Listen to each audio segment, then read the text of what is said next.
Welcome in this quick tutorial. We are going to show you how to fix no internet connection on TikTok. It's super easy and we will make sure you get it right. Just make sure you are logged in and using the latest version. Make sure to watch the complete video and follow each step carefully to avoid forgetting anything and making mistake. Okay, we are going to know how to fix no internet connection on TikTok. First of all, check your device internet connection.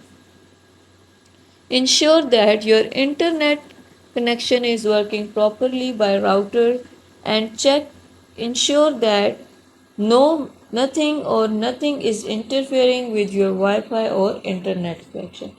If you don't have these problems, now click on the TikTok, click on the profile, click on the three lines which appear at the right top corner, click on settings and privacy and click on free up space.